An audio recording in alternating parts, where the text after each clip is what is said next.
quiero invitarlos, antes de iniciar esta mesa, a convocar a nuestro invitado especial, nuestro compañero y amigo entrañable, José Luis Bárcenas. Él ha permanecido y permanece aquí entre nosotros. Su trabajo sobre la novela que hoy nos ocupa titula El entramado onírico de la narración en cuanto Sarachura despierte, de Juan Pablo Piñero.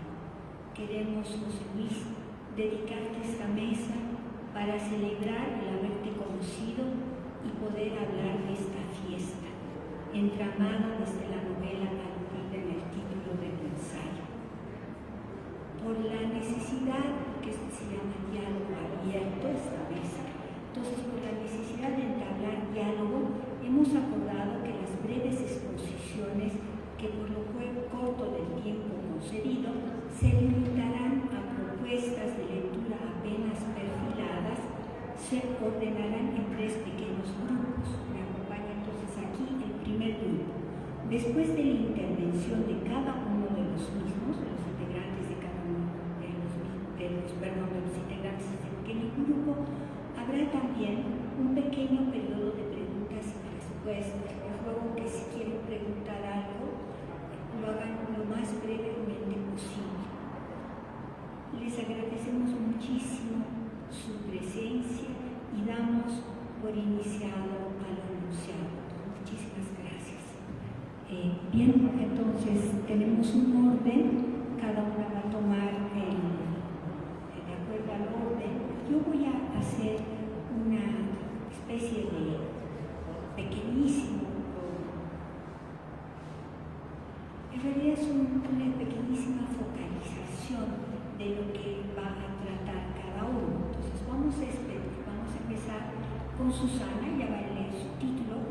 Ella focaliza sobre todo una figura muy importante, una figura literaria muy importante, que es la parodia, y además la pone en diálogo con el género policial. Adelante, Susana, por favor.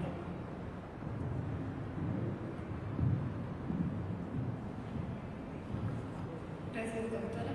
Primero quiero comenzar explicando más o menos de qué trata la novela que vamos a ver hoy. Es una novela escrita en 2003 por Juan Pablo Piñero. Fue una tesis creativa que hizo para la Universidad Católica y está dividida en 5 capítulos y está enfocada en el regreso del ser mítico Sarachura. Y después de eso, los 5 capítulos son contados desde diferentes perspectivas, desde 5 perspectivas diferentes, donde conocemos a los diferentes personajes y sus historias. Tenemos a César Amato, el investigador, Juan Chuzar Pancataya, que es el cadáver postizo, el cadáver que respira, que también le dicen el fantoche, la mítica Sarachura, que es el personaje central, el bolero triunfal de Sarachura. Y así vemos cómo Juan Pablo Piñero ha hecho una relectura de muchos mitos andinos que podemos ver de una manera muy interesante en la novela. Lo que yo he decidido tomar en mi ponencia ha sido en la parodia del género policial que se puede ver por ciertos aspectos en esta novela.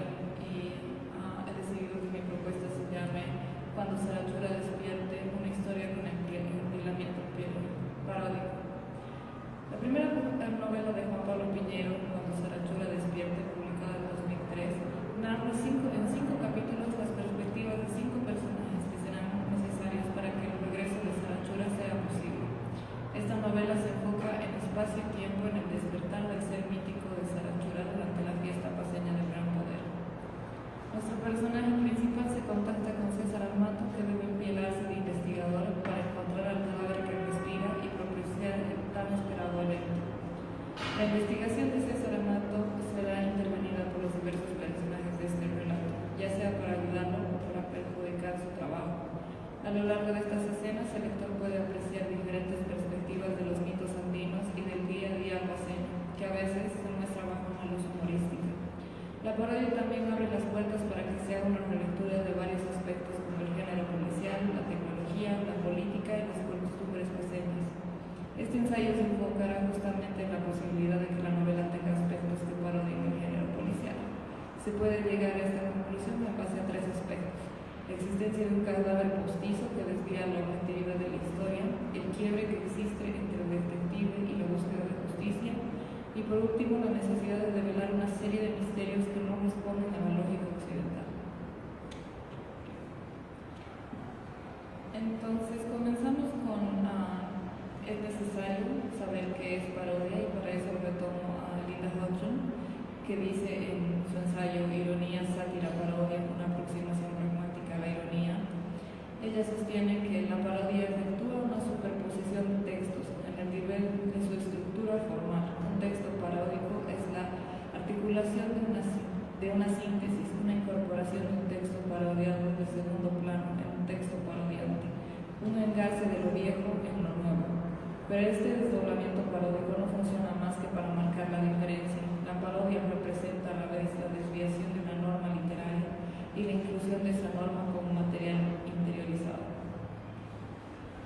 Para poder marcar las diferencias que podemos encontrar en la novela de Juan Pablo Piñeiro, tenemos que recordar una de las reglas que se pueden ver en un ensayo de Raymond Chandler, Verosimilitud y género, que sostiene que el relato tiene que ser un relato verosímil, de gente creíble, en situaciones creíbles. Y en esta situación es donde podemos ver las contradicciones. La historia que se sigue es la de un investigador que no era investigador antes, que ha decidido empielarse para poder hacer la investigación. La investigación es la petición de un ser mítico que le pide que se sacrifique a un cadáver que respira para poder propiciar el regreso. Todas estas cosas son contrarias a la regla de gente creíble en situaciones creíbles. Es justamente esto en las situaciones en las que yo creo que Juan Pablo Piñeiro hace la parodia. No necesariamente de una manera peyorativa, sino retomando las cosas más importantes para resaltarlas. Porque aún así se sigue con la historia de la investigación policial. Digamos, las reglas son más o menos: tiene que haber un policía o un investigador, tiene que haber un crimen o algún tipo de petición de investigación, y normalmente tiene que haber una resolución que normalmente tiene que ver con algo de la justicia. Nosotros en nuestro relato vemos que tenemos el investigador, que es César Amato, tenemos la petición de Sara Chula para que investigue dónde está el cadáver que respira, pero al final no tenemos una resolución que tenga nada que ver con la justicia. Tenemos una resolución en la que en el capítulo central de El regreso triunfal de Sara Chula, el bolero triunfal de Sara Chula, que todos los personajes se convierten en conceptos. Entonces no podemos tampoco aplicar nuestra lógica de tenemos 2 de 3, con eso basta para que sea el género policial. Entonces yo creo que en ese aspecto también es más el hecho de que han retomado estas historias como parodia. Entonces al final uno termina preguntándose qué es lo que está pasando. Termina con más cuestionantes que respuestas al final del relato. Termina uno preguntándose quién mató al cadáver que respira, qué pasó con el regreso de Sara Chula, qué será de los personajes ahora, y todas estas preguntas van a quedar sin respuesta, excepto quién ha matado al cadáver que respira, porque eso sí sabemos que es el cariciente. Entonces lo que realmente el lector, cuando se acerca a esta novela, lo que debería estar preguntándose es si realmente todas estas preguntas afectan en algo la resolución de la novela. Y yo creo que no. Es justamente esta parodia, la relectura de los mitos andinos y de lo policial, lo que enriquece la lectura de esta novela en específico. Y sinceramente no creo que la narración haya decidido, o el narrador haya decidido poner al personaje más intrigante como un capítulo final, que es el cadáver que respira, y ahí recién sabemos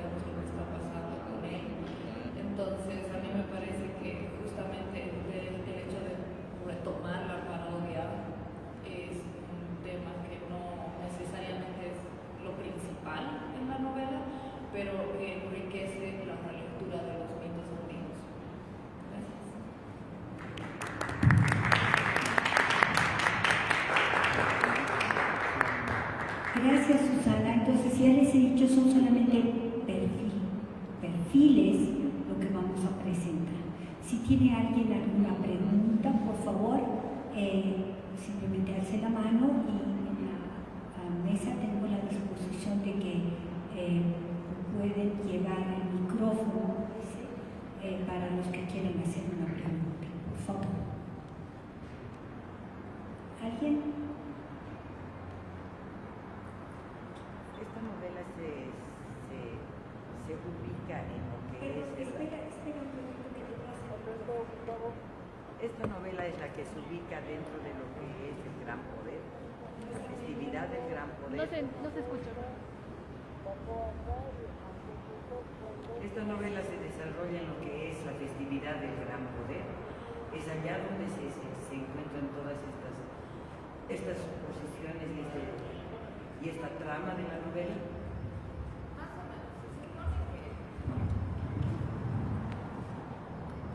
Perdón, más o menos. Se supone de que el gran regreso de Sarachura tendría que ser el día del Gran Poder de 2003, pero como la novela sigue un tiempo circular, es algo que ya pasó, o sea, las cosas que tienen que pasar ya pasaron y las cosas todavía están por pasar. Entonces el tiempo lineal es algo que no funciona en esta lógica, es el tiempo de los mitos andinos, es el tiempo circular en el que nos estamos moviendo. Entonces nunca se llega a la resolución de que Sarachura regrese hasta el final de la novela, porque si se consigue que cada vez que respira se sacrifique para que vuelva a Sarachura, pero nunca sabemos si vuelve o no.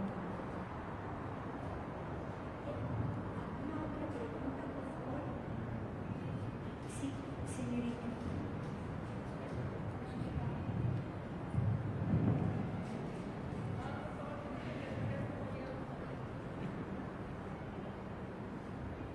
Susana, yo quisiera que me amplíes un poco tu idea de enquielamiento, o sea, que surge de la novela, obviamente, y vinculado al detective como alguien que encarna algo que no es, algo así, ¿sí? Entonces, por favor.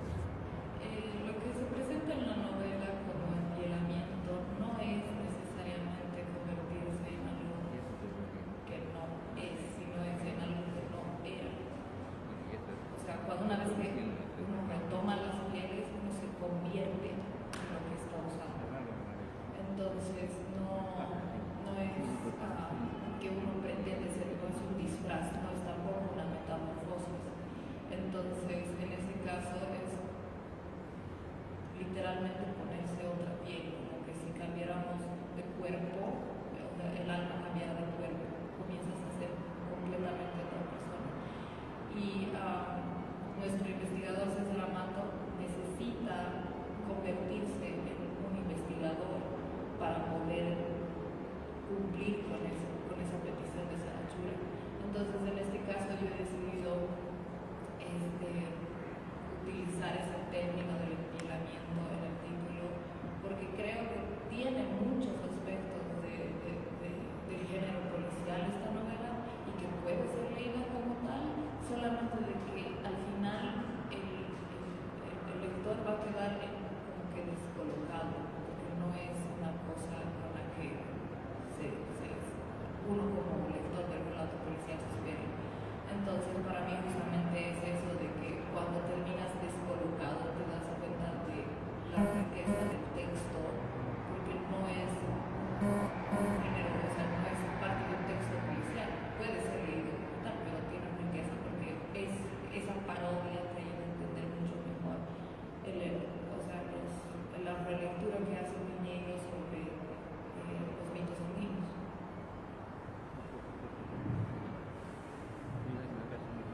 Muchas gracias, muy importante las dos preguntas, les agradezco. Entonces estamos en un espacio, no es una novela realista, estamos en un espacio particular de la ficción y evidentemente tiene como trasfondo la fiesta del Gran Poder, pero hasta las fraternidades que entran que adquieren un envielamiento particular.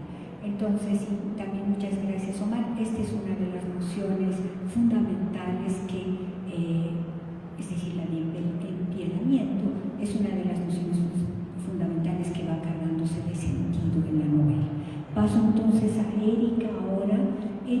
con su trabajo focaliza naturaleza y cultura cheje, la noción de Silvia Rivera Musicanqui, y que se apoya a su vez en la noción de abigarramiento cultural de Zabaleta Mercado. Nos va a hablar Erika, por tanto, de rito, mito, ritual y la ciudad de La Paz, Chuquiamo, Marca.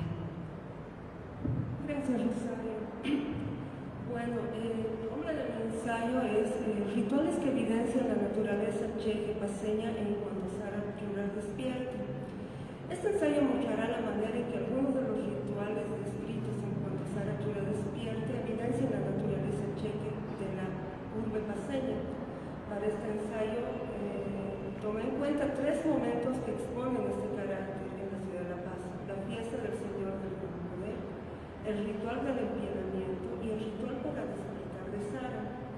Este término cheje al que me refiero es un concepto concebido por la socióloga Silvia Rivera Musicanqui, quien explica que comienzo a citar, la noción de cheje plantea la coexistencia en paralelo de múltiples diferencias culturales que no se funden, sino que antagonizan o se complementan.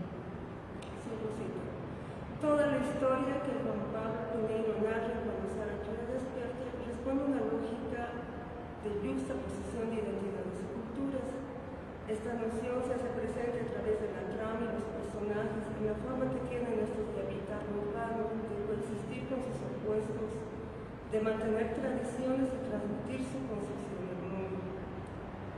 El eje alrededor del que gira la novela de Pineiro es la fiesta del Señor del Gran Poder, que es el día en que Sara Chura, el personaje central, debería despertar. La realización de esta celebración comprende varias etapas que se repiten año tras año: los preparativos, el convite, la promesa al Señor del Gran Poder, la entrada y la procesión. En esta fiesta, los migrantes realizan rituales andinos y católicos en el mismo tiempo y espacio. Chayan y coan, rezan la novena, asisten a la Eucaristía, acullican la coca y reciben la hostia, le rezan a Cristo del Gran Poder, a la Virgen María y también ofrendan a la Pachamama. Son diferentes prácticas que conviven perfectamente sin entremezclarse, porque si bien se realizan en el mismo periodo de tiempo, es decir, entre el inicio de los preparativos y la entrada, cada práctica tiene su momento y su lugar específico, por lo que esta celebración se constituye en la evidencia del carácter cheje de la ciudad de La Paz.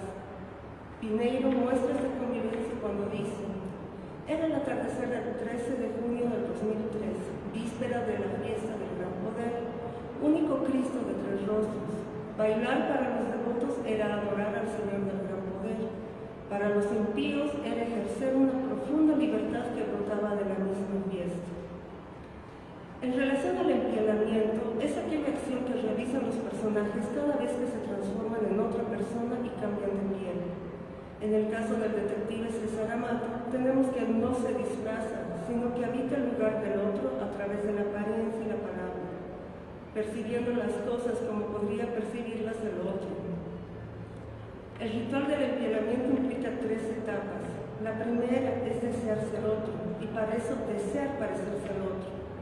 La segunda etapa consiste en asumir la apariencia del otro con sus características físicas y discursivas. La tercera consiste en ser el otro, sin dejar de lado las pieles que fueron asumidas en el pasado como capas superpuestas una sobre otra. Comienzo cita, hablando de César Amato. Era él disfrazado en el hielo, el que imitaba sus movimientos y gestos. Era César, con la piel mudada, el que se convertía en otro. Mudar la piel significaba, en su propia mitología, ser otro por completo. Cierro cita. Lía Tito afirma que este ritual de empielamiento es aplicable a los habitantes migrantes de la ciudad, ya que cada piel les permite entablar relaciones que les permitan sobrevivir en la urbe paseña, aunque eso no implica deshacerse de su yo original. Este autor emplea para los migrantes el concepto de anfibio, ya que logran convivir entre 2 culturas diferentes, superando las diferencias que podrían hacer difícil su subsistencia. En cuanto al despertar de Sara Chura, este se realiza durante la fiesta del Gran Poder, celebración en la que se rinde culto al Cristo de los 3 rostros, representando un Dios trino que contenía en un solo Desde su llegada de España, esta imagen fue relacionada por los indígenas con la Pachamama, quien también tenía 3 rostros, que representaban el Mancapacha, que es el espacio de las fuerzas destructivas, Alapacha, el lugar donde se ordena el universo y la sociedad, y Acapacha, donde habitan los seres humanos. Es así que en la fiesta del gran poder se combina el culto a ambas deidades. En la novela, los pachas conviven en un espacio sagrado, donde dejan de existir los límites existentes entre los 3 mundos y mares.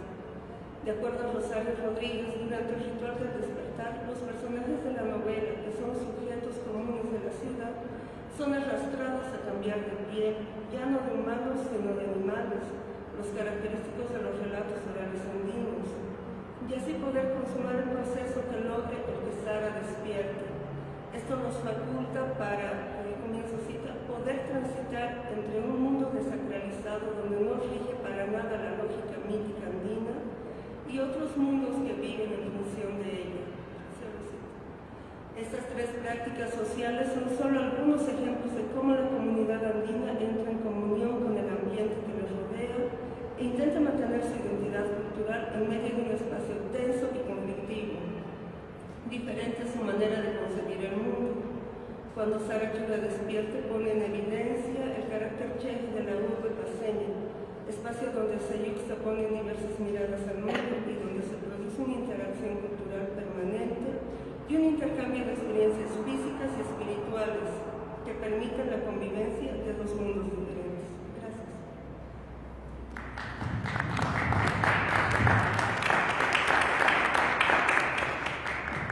Muchas gracias, Erika. Antes de pasar a las preguntas del público, voy a ceder la palabra a Celia. Celia focaliza el abigarramiento, desde uno de los personajes, que es el cadáver que respira. Celia también activa una otra emoción que es la que le da lugar a Silvia Rivera Musicanqui para empezar a hablar de esto de la cultura cheje. Esa noción es la de abigarramiento cultural del conocido sociólogo René Zabaleta Mercado. Entonces, por eso están las 2 ponencias como entrelazadas.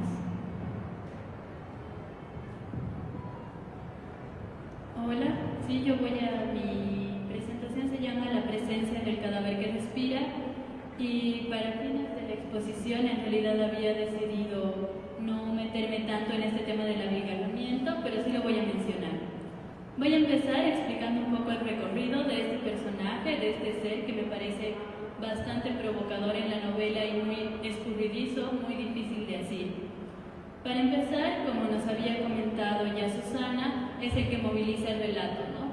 La búsqueda que le encarga Sara Chura a César Amato es más o menos, se puede considerar el hilo conductor que va a ir haciendo que los personajes se encuentren y va a ir desencadenando ciertas acciones. Por las fuentes de César Amato, cuando él está en trance, un trance inducido por Sara Chura, él afirma que el cadáver que respira es una criatura olvidada de Sara. También sabemos del cadáver que respira que es amigo de don Falso Afán, se hacen amigos farreando en la Plaza San Francisco, y don Falso Afán lo olvida, pero el cadáver que respira no, y lo salva de encarecer en 2 oportunidades. También es muy importante del cadáver que respira el que es una comunidad, es una colectividad. Esto lo sabemos a partir de la propia novela. Por ejemplo, cuando se inicia el capítulo 5, referido al cadáver que respira, dice: cuando todos ellos despertaron aquel siglo, estaban convertidos en un cadáver que respira. Entonces vemos que son ellos los que estaban convertidos, ¿no? Viene de una pluralidad y se vuelve un solo cadáver que respira. También podemos ver que se refiere a una colectividad en una cita que proviene del capítulo central del Colero Triunfal de Sara. Nunca más serás un cadáver, dirá Sara imponente, y agarrará las infinitas cabezas, haciendo surcos para plantarlas de nuevo. Entonces, empezando por esta noción noción de que este ser es uno, pero contiene una colectividad, es que a mí me hacía recuerdo al abigarramiento, ¿no? A una serie de cosas que conviven, pero que no se hacen homogéneas, que no se entremezclan, ¿no? Que hay conflictividad y tensión entre ellas. Otro aspecto del cadáver que respira es que se utilizan muchas palabras para referirse a él. Entre ellas podemos mencionar esta frase que es el cadáver que respira, fantoche, maniquí, autómata, títere, inanimado, esperpento, ausencia, entre otros. Nos da lugar a preguntarnos, ¿serán estos distintos apelativos equivalentes a las pieles que tiene, por ejemplo, César Amato, de las que nos habló Susana hace un momento? Para ello voy a explicar un poco qué son las pieles desde la perspectiva de la novela. Lo voy a hacer mediante una cita en la que se afirma: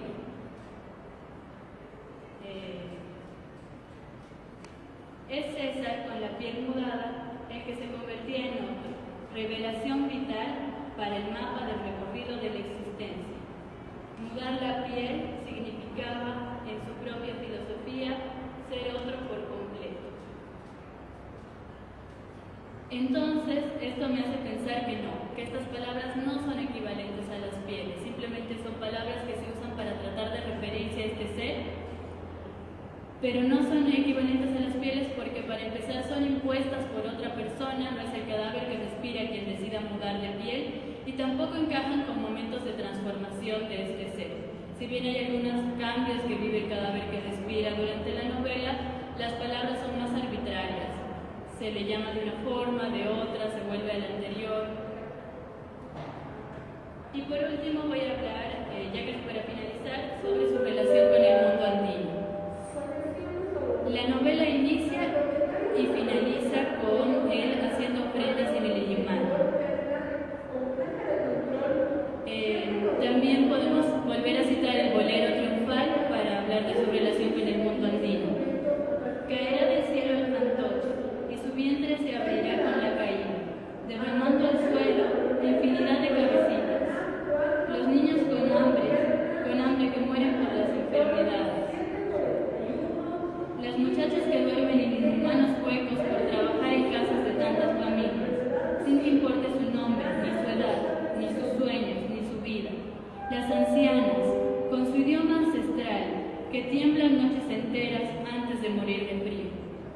Entonces, en estos dos aspectos vemos que también hay en el cadáver que respira una crítica social, ¿no?, que inserta Piñeiro en su novela. Podemos pensar, por ejemplo, en los migrantes, que eso lo hace Lía Tito en su tesis, sobre cómo las dificultades que atraviesan muchas veces las personas al venir del campo a la ciudad, y atraviesan muchísimas dificultades, y que muchas veces se han convertidos, en palabras de las novelas, en un cadáver que respira por la mirada de las otras personas. Entonces, todos estos aspectos me llevan a pensar que el cadáver que respira, más que un personaje, puede ser una presencia, quizás otra piel que circula en la novela y que puede ser impuesta a cualquiera de los personajes según quien lo mire. Gracias.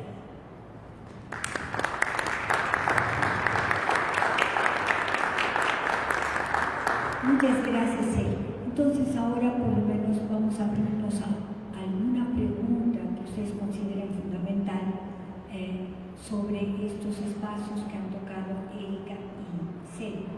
Adelante, por favor. Levanten la mano y les van a pasar el micrófono.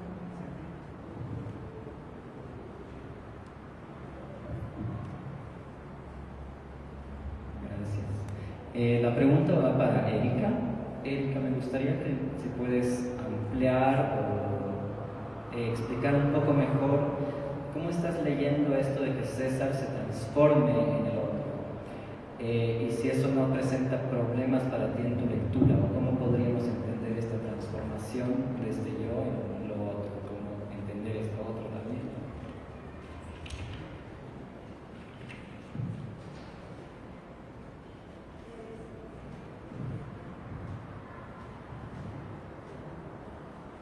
Bueno, sí, el empoderamiento que más se presenta de manera más concreta es el de César Amato. Él es un personaje que viste muchísimas pieles y aprende de cada una de sus pieles. Por ejemplo, César Amato es el gran adivinador, un encantador de serpientes, es un actor de radionovelas, es un detective. Entonces, cada vez que César Amato necesita moverse dentro de la ciudad, lo que hace es retomar una piel. Pero no es que la otra piel se va, sino que aprende de cada una de las pieles y la sobrepone una sobre otra. Entonces, lo que hace César, por ejemplo, César Amato, es sentir las cosas. Por eso es que él se dice que se coloca la piel, porque no es un simple disfraz, o sea, no solamente se disfraza de la persona que está representando, sino que siente esa persona.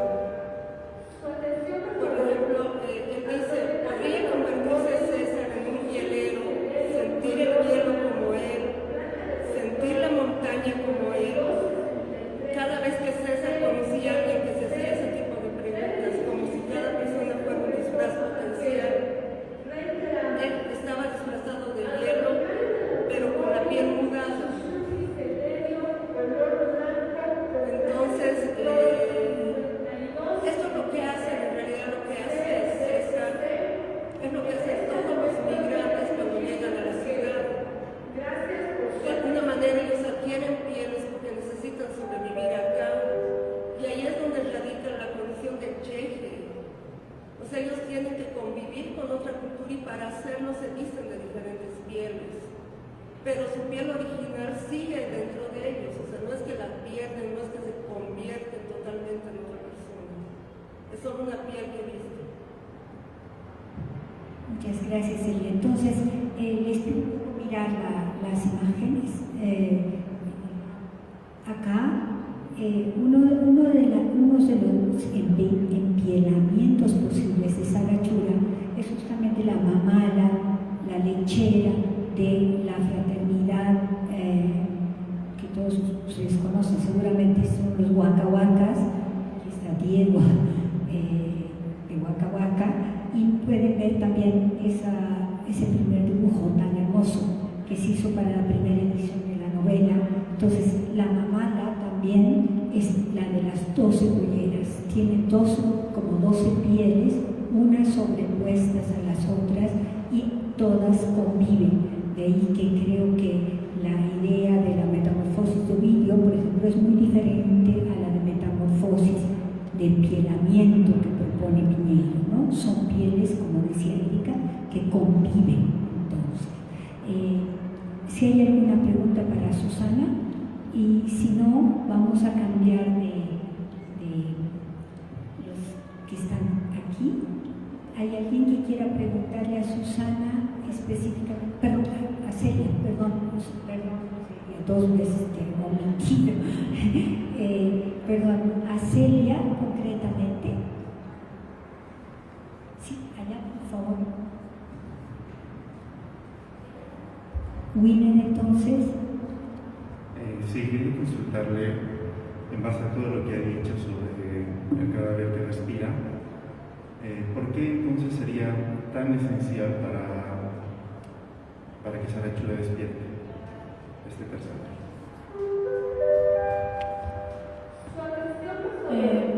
Bueno, me parece que esa es una de las preguntas quizás sin respuesta de la que nos hablaba Susana, ¿no? Pero podemos intuir quizá que está relacionada con una reivindicación de todo este sector que ha sido reducido al cadáver que respira, ¿no? Sacrificarlo, como se puede ver en esa pequeña cita que hice del bolero triunfal de Sara, consiste en liberar a todas estas personas de ser un cadáver que respira, de devolverles su vida, de devolverles sus 5 sentidos, ¿no? Entonces creo que se podría leer por ahí, pero por supuesto no pienso que sea la única respuesta, sino que igual esa es la riqueza de la novela, ¿no? Que se pueden ir encontrando y desdiciendo los porqués de por qué se necesita sacrificar a este personaje.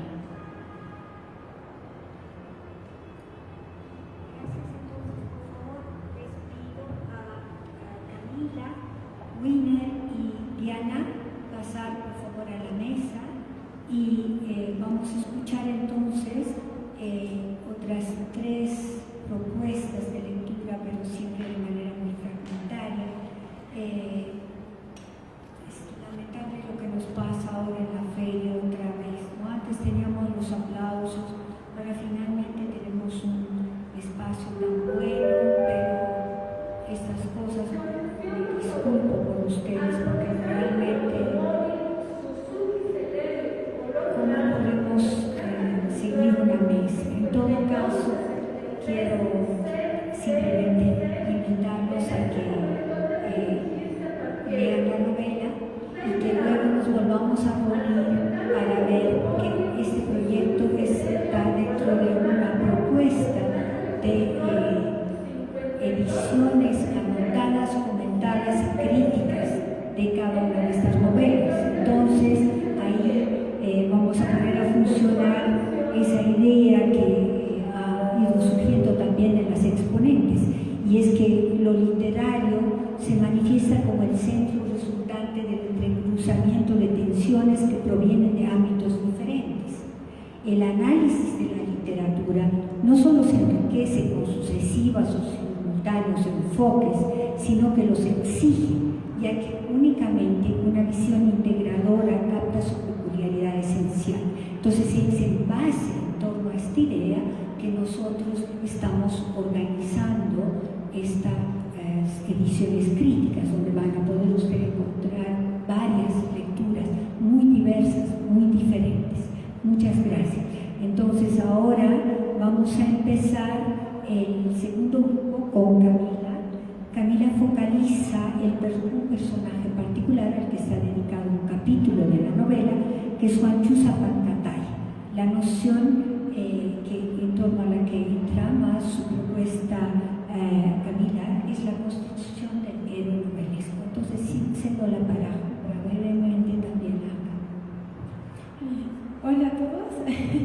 Mi ponencia se titula Cadáver postizo, configuración de un héroe novelesco, y voy a analizar a Juanchusa Pancataya como héroe novelesco. Como un breve contexto, Juanchusa vive primero en el campo y cuando fallece su padre es escogido como tolca, es decir, lo escogen para actuar como si fuera el difunto en una ceremonia ritual. Poco tiempo después es expulsado de su comunidad y su profesión de tolca se transforma en la de cadáver postizo en la ciudad e interpreta a todos esos muertos impresentables en los funerales. Bueno, para continuar, definamos qué es héroe novelesco. Abro cita de un ensayo de Octavio Paz. La novela es una épica que se vuelve contra sí misma, como creación de héroes y mundos, a los que el humor y el análisis vuelven ambiguos. Cierro cita. El héroe novelesco no es perfecto, tiene defectos y su existencia está en constante crisis. También tiene un evidente enclave humorístico. Entonces, Juanchusa Pancataya no es la excepción, pues divaga filosóficamente junto a un plato de charquecán que prefiere ser llamado por su nombre en inglés, jerky, durante todo un capítulo, ¿no? Justamente en el trabajo de Susana, cuando Sara Chura despierte una historia con empleamiento paródico, analiza la novela como una parodia del género policial. En todas las tramas existe un detective y también una víctima, un cadáver que necesita respuestas. Juanchusa es el cadáver, pero es un cadáver postizo, pues solo interpreta a los muertos. Además, disputa este rol con el cadáver que respira, del que ya ha hablado Celia, una especie de cuerpo muerto ancestral que habita misteriosamente la ciudad de La Paz. La tesis de licenciatura de Gabriela Liatito Chura, Personajes y Ciudad en Cuando Sara Chura despierte, la estética del envielamiento, analiza la configuración de los personajes a través de la relación que tejen con la urbe. Todos son migrantes que terminan en la ciudad. Juanchusa migra a la ciudad por el exilio de su comunidad. Decide trabajar como cadáver postizo en la ciudad, desacralizando el rol de tolca y, a la vez, trasladando una práctica rural a la ciudad. Abro cita. Cuando llegó la cosecha de la papa, los comunarios sacaron bombos y sus charangos para espantar a los muertos y ayudarlos a subir al mundo de arriba. El viernes previo a la Pacoma, según la tradición, se escogió a los tolca que debían interpretar la despedida de los muertos de ese año en su tránsito final entre el Manjapacha y el Alajpacha. Generalmente se elegía como tolca a la persona que más conocía al fallecido. Aunque la descripción es cercana a la etnografía, el ritual se está creando en el espacio de la ficción. De acuerdo a la lengua aymara y quechua, tolca significa yerno.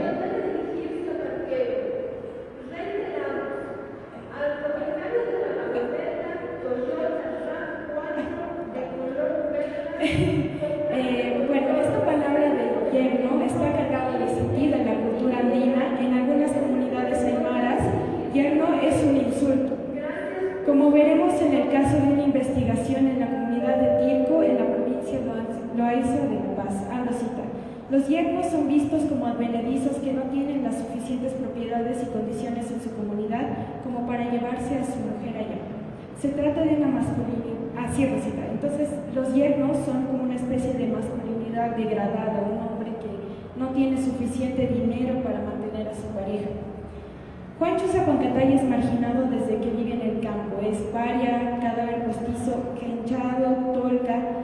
Gabriela Tito decía en su tesis, abro cita, pareciera que en el campo significa posibilidad, mientras que la ciudad lo opuesto. Cierro cita. Juan Chuza es el contraejemplo de esto. Sin embargo, la marginación del personaje es también un lugar de conocimiento. Juan Chuza trabaja como cadáver postizo. Este extraño oficio consiste en reemplazar los cadáveres de personas que por alguna razón no pueden ser expuestos en sus funerales. Este oficio contiene la poética de la novela, debe desdibujarse a sí mismo y tiene la habilidad de ver con los ojos del otro, encarna el empielamiento. Abro cita. Lo que realmente le fascinaba a Juan Chuza Pancataya de su trabajo era que mientras interpretaba al muerto podía ver a los asistentes con los ojos del fallecido. Cierro cita. Según la cultura aymara, pueden existir hasta 7 almas. A Juan Chuza Pancataya le toca hacer el coraje en el capítulo final. Abro cita sobre una investigación sobre esto de las almas. La última de las 5 almas, el coraje, es precisamente el valor. El que tiene el coraje bien desarrollado no se asusta fácilmente, casi nunca enferma, ni tiene miedo de caminar solo en la noche. Cierro cita. El que tiene un buen coraje no tiene miedo de caminar solo, pues así es como Juan Chuza Pancataya configura su propio camino de sabiduría. Juan Chuza es el que comprende la razón de existir del cadáver que respira, encarna la poética de la novela a través del empelamiento. Es un héroe novelista. Gracias.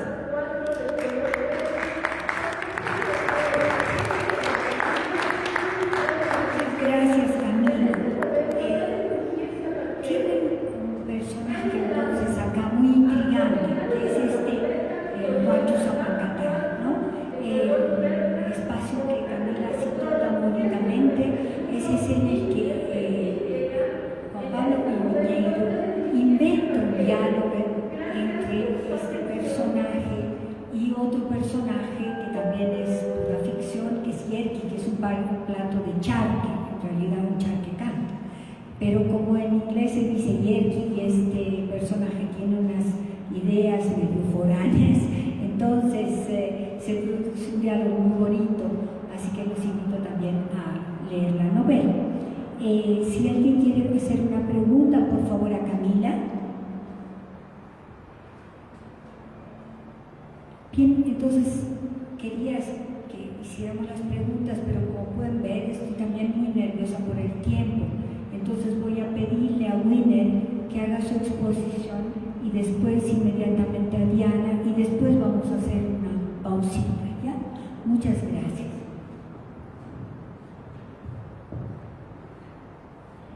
Buenas tardes. Bueno, yo voy a hablar de hay un momento en la novela, en el primer capítulo, cuando César Amato está bajando la montaña, se encuentra con un hielero. Este hielero tiene 3 burros y en un momento César ve 2 pies colgando de uno de estos 2 burros en una de las cargas de hielo. Estos 2 pies, que podrían parecer simplemente una pequeña ilusión de un instante, cobran sentido cuando llegamos al final de la novela y en este último capítulo hay un personaje que no es necesariamente César Amato, un personaje que está hablando en primera persona, que nunca sabremos bien cuál es, y que en un momento se encuentra con el hielero y también se sube a uno de los burros. Entonces, a mí me pareció interesante esta conexión porque me di cuenta de que estos dos pies que ve César Amato al principio son los pies de esta persona que está encima de uno de esos burros al final de la novela. Además que está igual entre los hielos, ¿no? Porque él dice, me subí en uno de los burros tratando de no estropear mucho el hielo. Entonces, lo que yo quería establecer a partir de esto es que hay un reflejo, una relación especular entre el primer capítulo y el último capítulo de la novela, pero donde lo que actúa como un espejo no es un espejo como lo conocemos como tal, sino es esta carga de hielo. Al principio puede parecer un poco forzada esta hipótesis, pero si vamos resolviendo, por ejemplo, vamos viendo la carga de hielo, la carga simbólica que tiene el hielo en la novela, empezamos a notar que efectivamente el hielo es una forma de espejo. Por ejemplo, César Amato cuenta que en su infancia, en Sorata, si no me equivoco, se ve en un glaciar, en el glaciar, se ve reflejado como Narciso en las Metamorfosis de Ovidio, solo que él se ve reflejado en el hielo. Entonces es a partir de esta idea que yo desarrollo que el hielo puede ser un espejo, pero un espejo que no actúa como el espejo que conocemos, un espejo en el que cuando nos miramos de frente, ese espejo nos refleja, digamos, a nuestro cuerpo, quizás un poco al revés, pero es decir, nuestro brazo derecho quizás en el reflejo sea el izquierdo, pero el lugar, el espacio y el tiempo aparentemente son los mismos. Sin embargo, a mí lo que me parece interesante de este reflejo desde el hielo es que es un reflejo complejo a tres niveles. Un nivel es primero al nivel de espacio, es decir, este trozo de hielo, a diferencia del espejo, no necesita estar delante de ti. Es por eso que la carga de hielo, digamos, puede estar en cualquier punto y el César Amato se ve reflejado en esta cuerda, ve este reflejo para empezar de dos pies, ¿no? Estos dos pies. Entonces el hielo es como una carga de memoria que todo el tiempo está cargando esa memoria y la puede como proyectar, digamos, en momentos. Otra diferencia es que no necesariamente este hielo va a reflejar el espacio en el que yo estoy, sino puede estar reflejando otro espacio que no sabemos cuál, ¿no? Pero es otro espacio. Otro nivel de complejidad del reflejo es el tiempo. Cuando nosotros nos reflejamos igual en un espejo, tenemos hasta donde se puede comprobar que en este espejo está reflejando nuestro mismo tiempo de alguna forma, pero en cambio este hielo está reflejando, además de otro espacio, otro tiempo, porque estos pies que aparecen no están en este tiempo presente, digamos, de César Amato bajando la montaña, sino están en el final de la novela. Y en tercer lugar, bueno, aquí en el tiempo es bueno señalar que, por ejemplo, tenemos esta idea de la concepción andina, en el que el pasado está por delante, ¿no? Este es un pequeño cambio de paradigma en la percepción que se tiene del tiempo. Lo mismo pasaría con este reflejo que provoca el hielo, porque no te está reflejando presente, sino eso que está reflejando puede estar bien en el pasado o también puede estar en el futuro.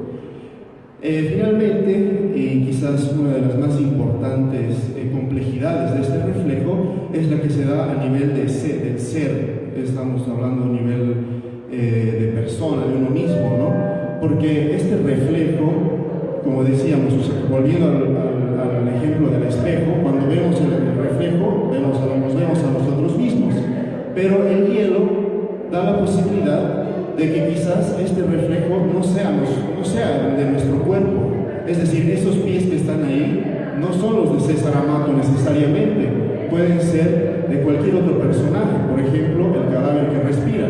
Es decir, que este reflejo, aparte de mostrar otro espacio y otro tiempo, también puede reflejar otro ser. Pero sin embargo, lo interesante creo que es que César Amato, como hablábamos del empielamiento, César Amato, cuando se mira en un espejo, él dice que es otro, se siente a ese reflejo como un otro. Esto lo diferencia también del Narciso de las Metamorfosis de Ovidio, porque el Narciso quiere poseerse a sí mismo, porque quiere poseer su reflejo. En cambio, César Amato no tiene esta ambición porque él es ese otro. Entonces, al ser otro, tenemos la conclusión final de que este reflejo complejiza a 3 niveles: espacio, tiempo y ser, y puede reflejar multitud de posibilidades distintas en estos 3 niveles.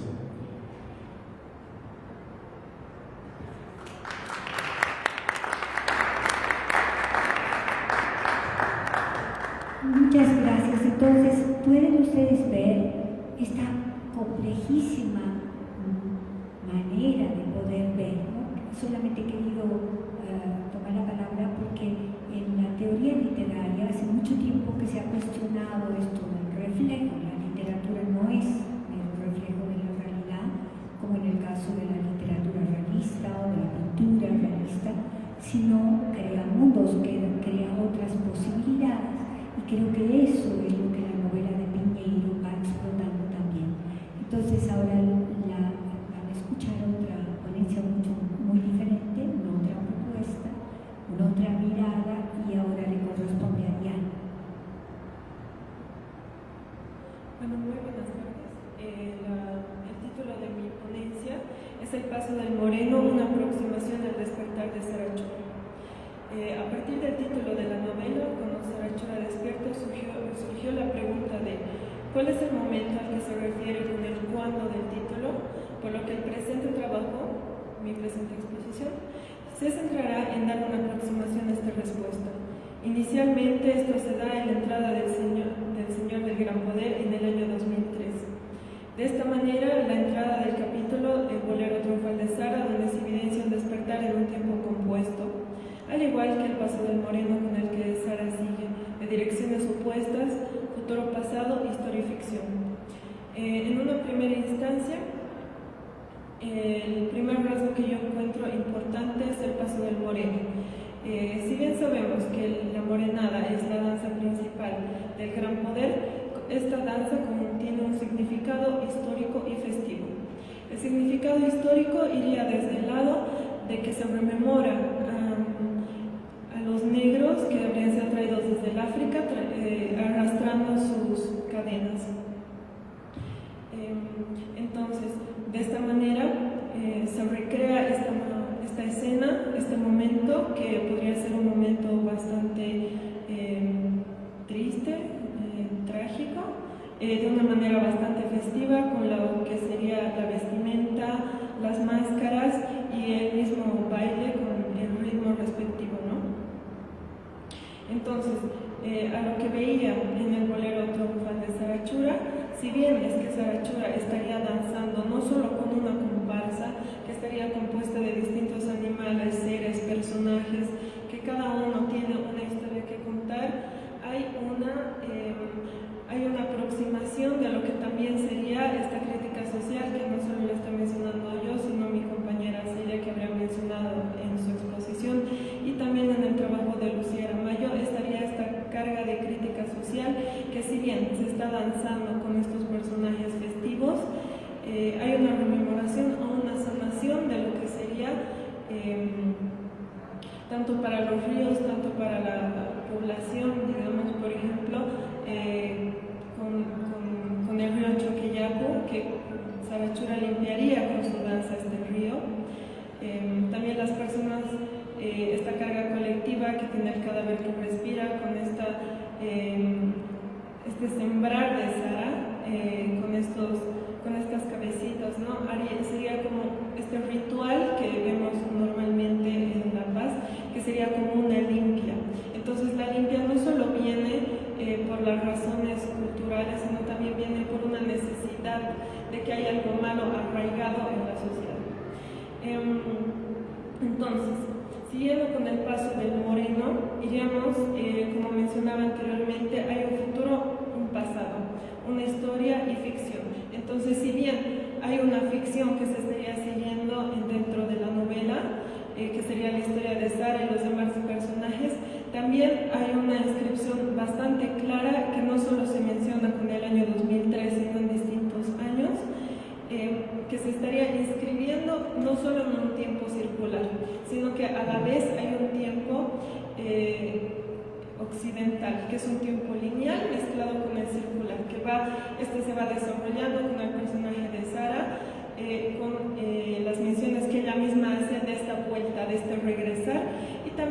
de la linealidad de estos acontecimientos que Juan Pablo Piñeiro menciona, porque el gran poder claramente en la novela se desarrolla incluso con horas, con fechas.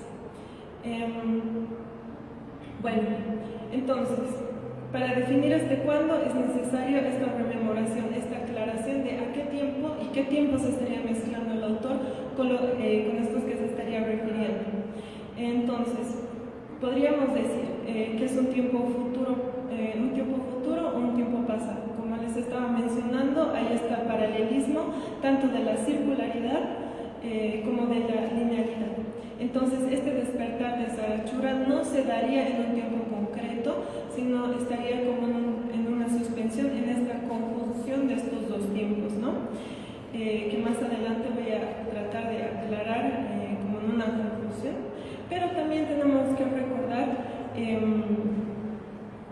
que en esta composición del bolero de Sarachura se estaría retomando esta temporalidad que estaría bastante marcada con estos personajes que contendrían dos tipos de melancolías. Como bien sabemos, el bolero al que se referiría en una interpretación de la doctora Rosario, estaríamos remitiéndonos al bolero de caballería. Entonces, en estos boleros de caballería, ¿qué está contenido? Es una melancolía. Y en esta melancolía estaríamos recorriendo, en este ritmo melancólico, estaría tanto esta morenada con estos personajes ancestrales que están viniendo, pero estos culminan en esta nueva siembra, ¿no?, de estos personajes que estarían sometidos. Bueno, entonces la connotación de fiesta que se estaría llevando es un conjunto, ¿no?, de fiesta y de noche, como había mencionado, con lo del moreno, con la morenada que nosotros conocemos y que había explicado. Entonces, para el autor plantearía el gran poder, donde se estaría llevando esta danza que estoy mencionando. Es bailar para los devotos, era adorar al Señor del gran poder, y para los impíos era ejercer una profunda libertad que brotaba de la misma fiesta. Entonces la fiesta estaría también cargada con una noción de libertad. Esta libertad que se estaría tomando en cuenta con este despertar de Sarachura, ¿no? Entonces, también para este despertar tenemos que recordar que dentro de la novela es necesaria la presencia del cadáver que respira, ¿no es cierto? Que le dice en un principio: tienes que capturar al cadáver que respira para que yo pueda despertar. Entonces, ¿por qué según mi lectura se daría de la siguiente forma? Si bien en un principio se daría una eliminación, Sarachura misma, ella daría una nueva forma, haría una siembra con este cadáver, ¿no? Bueno, con esta contención de estas, como mencionaba mi compañera, de estas cabecitas que estarían siendo sembradas, para poder dar con este despertar. Si bien este despertar no es algo claro en la novela que dice explícitamente en qué momento estaría despertando Sarachura como tal, como una acción, se apela, Juan Pablo Piñeiro ya no lo pasa a una noción necesariamente ficcional, sino que en el capítulo final apela al lector. Entonces ahí estaría la complejidad de este tiempo. Gracias.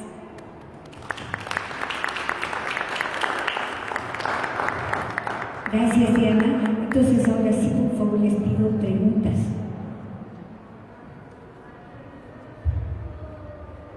Se tienen que acercar un poco porque el micrófono no llega. Bueno, buenas tardes.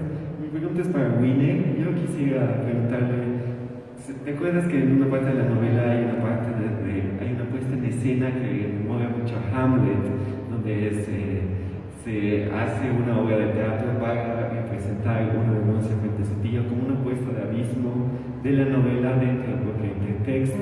Entonces quería preguntarte si es que tú has visto que en el reflejo del hielo también podría haber una puesta en abismo sobre el tema de la ficción, que es algo que ha comentado Rosario. Entonces, esa es mi pregunta.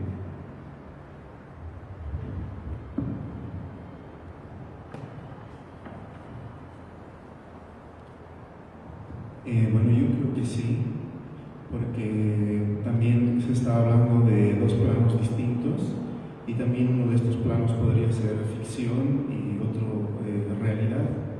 Además, esto de los dos pies también nos recuerda justamente la espectralidad, ¿no? Y eso es justamente un poco el motor de Hamlet, es el espectro. Entonces, este espectro es una distorsión de lo que tendríamos como normal, digamos, y en ese sentido sí.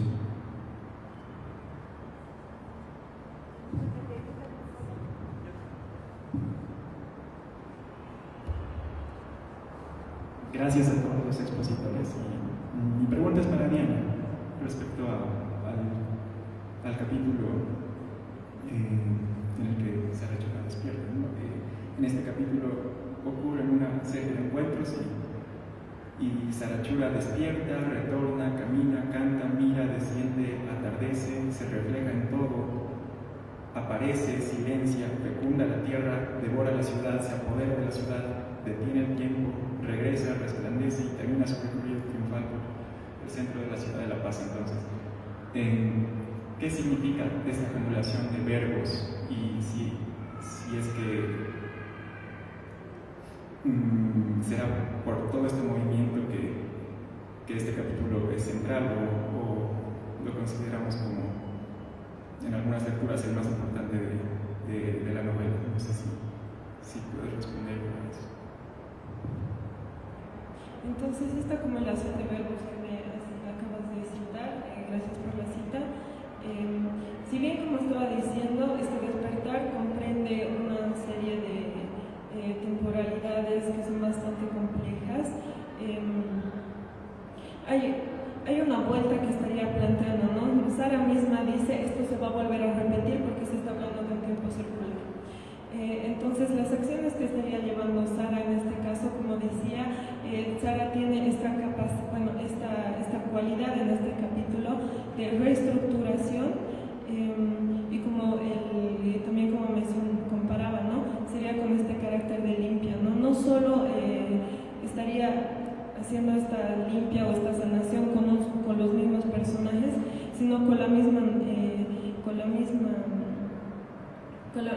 entorno al que se está refiriendo, ¿no? Porque también tenemos que recordar que ella no solo contiene, y bien menciona en su vientre, la sanación, este cadáver que respira, sino también contiene, incluso en varias metáforas lo menciona, contiene el mar, contiene la lengua de los ancestros, en sí tiene una carga muy pesada de lo que es Sarachura, ¿no? Y me ha parecido correcto lo que decía mi compañera al mencionar a Sarachura no solo como un personaje, sino como un ente de prácticamente una carga cultural bastante pesada, ¿no? Y me parece que en ese sentido Piñero trata de verbalizar todas las acciones que estarían siendo traídas con la entrada de Sarachura. Gracias. ¿Alguna otra pregunta? Bien, entonces vamos a pasar a la tercera parte. Después, si tenemos un tiempito, podemos volver a las preguntas. Entonces, les pido por favor que vamos a tener entonces el tercer grupo, solo está constituido por 2 personas, entonces va a ser más corto y tal vez vamos a tener un tiempo, como les decía, para el guiado. A propósito de las imágenes, acá pueden ver el Cristo del Gran Poder. El Cristo del Gran Poder en realidad es a quien va dedicada toda la fiesta. Los promesantes pasan muchas veces de rodillas frente a la imagen del Señor del Gran Poder. Hay mucho que decir sobre esto en la novela. La única, el único, no sé bien cómo llamarlo, pero la única figura que no cambia es el Cristo de los 3 rostros. Siempre se refiere a lo mismo, es el Señor Jesús del Gran Poder, el único Cristo de los 3 rostros. Ahora voy a pasar entonces la palabra primero a César. César focaliza el erotismo y el deseo a partir de un personaje que es Lucía Paz. Camilo también va a focalizar a Lucía, pero desde otras actividades, nociones, etcétera, como la maqueta, la miniatura, el erotismo y otros. Gracias. Gracias, Rosario. Bueno, muy buenas tardes a todos. Efectivamente, el título de mi ponencia titula Eróticas y deseos, cuando Sara Chura despierte o la negación de la continuidad perdida. En un principio me parece importante como notar, y eso es justamente por ahí viene mi trabajo, que muchas de las lecturas que se han hecho sobre la novela no resaltan en este sentido el aspecto importante del erotismo, ¿no? Y en ese aspecto me parece fundamental para la narración, y desde mi lectura creo que es algo que sobrepasa justamente esta dimensión andina o regional. En ese sentido, el trabajo que presenté justamente para este proyecto de investigación desarrolla la construcción de dinámicas eróticas en la narración a partir del accionar de las presencias femeninas en la novela. En este caso, encuentro necesario, al menos en el inicio de mi lectura, entender el erotismo, siguiendo a Bataille, como aquella actividad dentro del plano de la sexualidad, desligada de un fin reproductivo y afincada en el goce. Así, según mi propuesta de lectura, encuentro 3 dinámicas eróticas que se encuentran presentes en estos personajes femeninos en la novela: la seducción, la violencia y la reproducción. Estas dinámicas eróticas, a su vez, realizan una búsqueda del objeto del deseo por medio de la palabra y el cuerpo. A continuación voy a explicar muy brevemente estas 3 dinámicas eróticas y cómo funcionan en estas presencias femeninas en la novela. La primera presencia femenina de la cual trato, y obviamente es la más importante, es Sara Chura. Sara Chura, como sabemos, se vale en todo momento, según mi lectura, de estas dinámicas de seducción, como dije, por medio de la palabra y el cuerpo, para que sus otras presencias, o los otros personajes, como solemos llamar en este caso, César Amato, Juan Chuza Pancatayo, Don Falso Amano.com, se vale de estos personajes para que le puedan ayudar a encontrar al cadáver que respira, ¿no? Para que Sara Chura pueda despertar. En ese sentido, no es una relación muy de dependencia de estas presencias con Sara Chura. Sin embargo, encuentro interesante la relación que tiene Sara Chura con el cadáver, pues es muy diferente en este caso, pues porque sabemos que en este caso Sara Chura necesita de la presencia del cuerpo del cadáver para que pueda despertar. Así, a diferencia en este caso de las otras presencias, Sara no puede tener a disposición el cadáver. Entonces, si alguien ha de desear realmente, es Sara al cadáver y no viceversa, ¿no? Porque justamente solo en él los mecanismos de seducción, a diferencia de las otras presencias, no surten efecto, y porque en él el deseo tiene forma en la búsqueda de algo que realmente no se posee, en este caso el cadáver a lo largo de toda la novela. En ese sentido, ¿no? Encuentro que esta relación cadáver y Sara está cuanto menos direccionada a un anhelo de tener la presencia física del objeto deseante en un acto que por consumación final daría el despertar de Sara Chura, daría en un condicional justamente, ¿no? En este caso por la estructura de la novela. El segundo grupo de mujeres femeninas que he encontrado, que son prácticamente las que se encuentran alrededor de estos capítulos en los cuales se va a hablar un poquito de la vida de estas otras presencias. Yo les he denominado en este caso santas y voluptuosas, a partir de justamente la lectura que hago de George Bataille, ¿no? En este caso las presencias femeninas pueden tener papeles muy o no tan importantes, pero según yo siguen justamente estas 2 dinámicas de santas o voluptuosas, es decir, que hacen esta figuración de la dinámica del cuerpo a partir de dos diferentes posiciones en este caso, pero funcionan ambas, como dije, a partir de la dinámica de seducción, ya sea a partir del cubrir o el descubrir el cuerpo respectivamente. Siguiendo a Bataille, justamente, y explico un poco qué entiendo por las santas, serían estas representaciones del pavor y del juego del cubrir algo a la mirada del otro. El temor y el espanto de descubrir el cuerpo del otro es acá en la novela un motivo para reaccionar. Solo por mencionar unos ejemplos, ¿no? Doña Elsa, justamente, que es la dueña de una de las pensiones donde está el Charquecán, es una de estas presencias que emulan, ¿no? Estas santas. O por el otro lado también existe un personaje que es Rufino Vargas, ¿no? Que es uno de estos difuntos que necesita ser reemplazado. Y hay un grupo de mujeres que están justamente cubiertas porque están de luto y lloran justamente a todo el momento por el difunto, ¿no? Por el otro lado, las voluptuosas de mi lectura son la afirmación del deseo por medio de la mirada del otro, y por ende son la representación del juego del descubrir el cuerpo.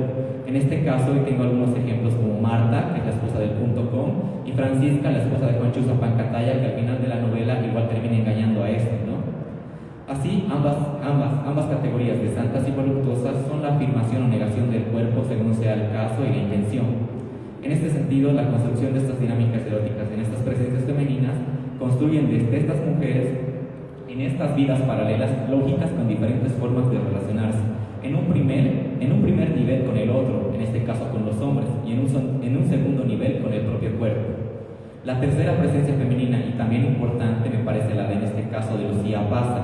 Como sabemos, Lucía Paza es una persona importante porque justamente va a formar parte de una concepción que Sara Chura dice, ¿no? Que Sara Chura representa a todas las mujeres y en este caso Lucía Paza es parte de una.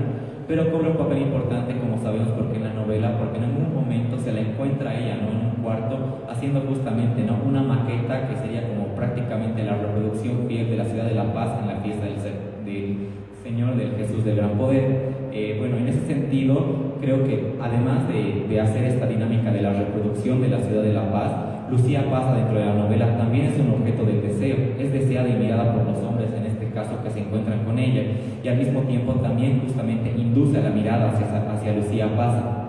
Sin embargo, creo que existen otros dos niveles de violencia y reproducción en Lucía Paza, y estos se dan justamente cuando ella se encuentra con Sara Chura en el capítulo central, que es el bolero triunfal. En este caso las dos dinámicas son diferentes, ¿no? O adquieren un nivel un poco más importante.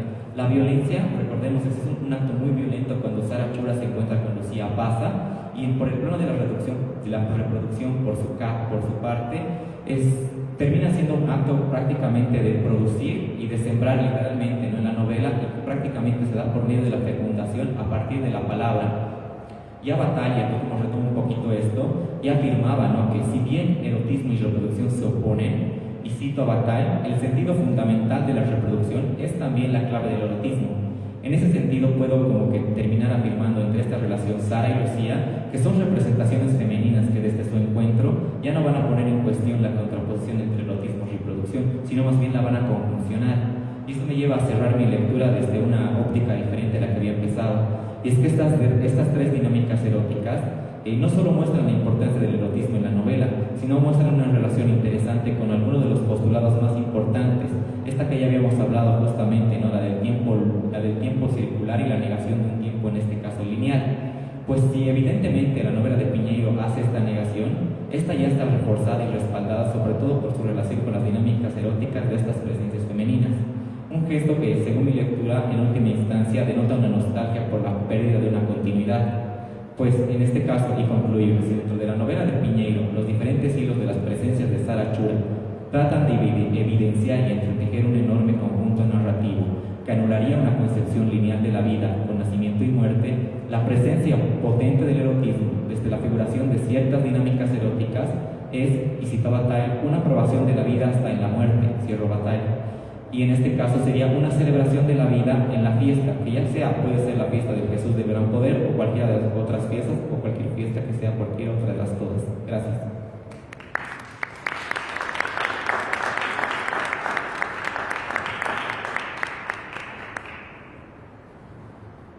Muy buenas tardes.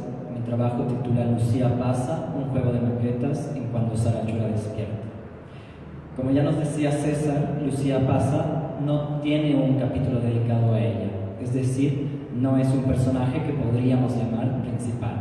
Sin embargo, ya os advierto, esta es una novela paradójica donde no habrá que tomar todo al pie de la letra.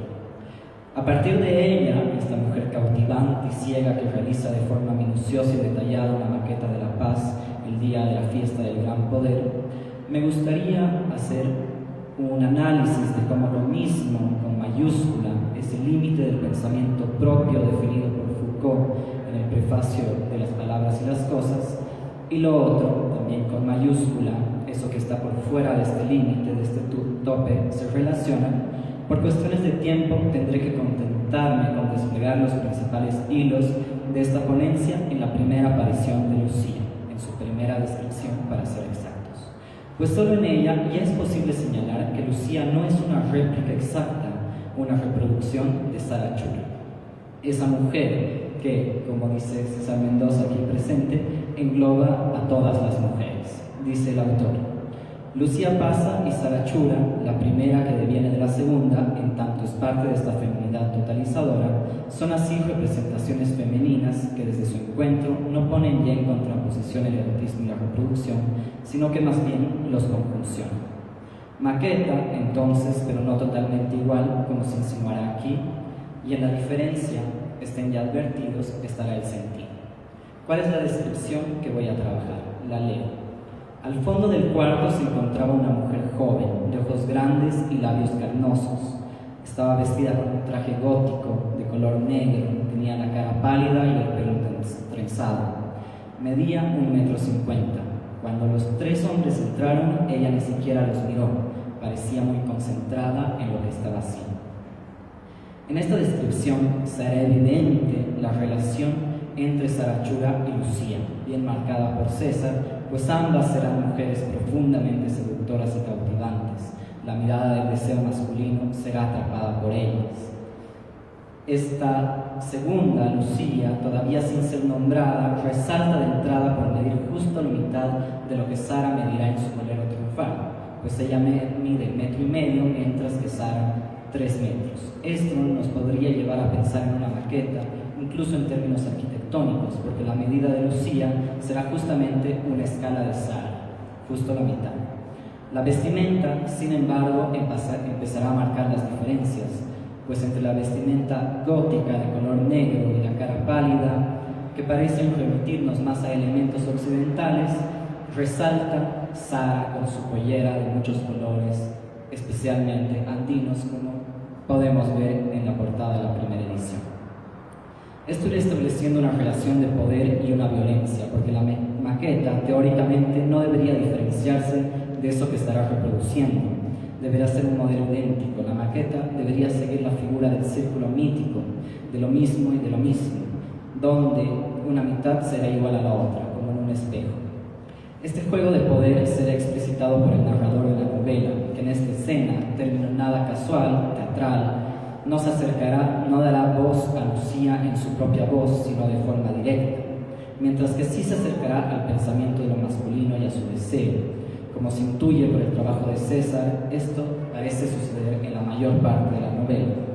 Ella entonces encarnará eso que va más allá de esa lógica de espejos, de lo mismo que predomina, y algo de subversivo se podrá señalar en ella. Sara, en cambio, ideal de las mujeres, sigue en gran parte el juego del masculino, pues ella es la destinataria, la que da la tarea a los hombres y ayuda a que lo cumplan. Roles por lo menos paradójicos para un solo personaje. Sin embargo, al lado de Lucía, en ese encuentro que para César también es bastante significativo, ella misma será resignificada en su fiesta, porque algo Lucía rechaza de Sara. Por algo Sarachura y el cadáver que respira no aparecerán en la maqueta de Lucía, pero luego del encuentro, algo de esa totalidad con mayúscula que a ratos domina a los personajes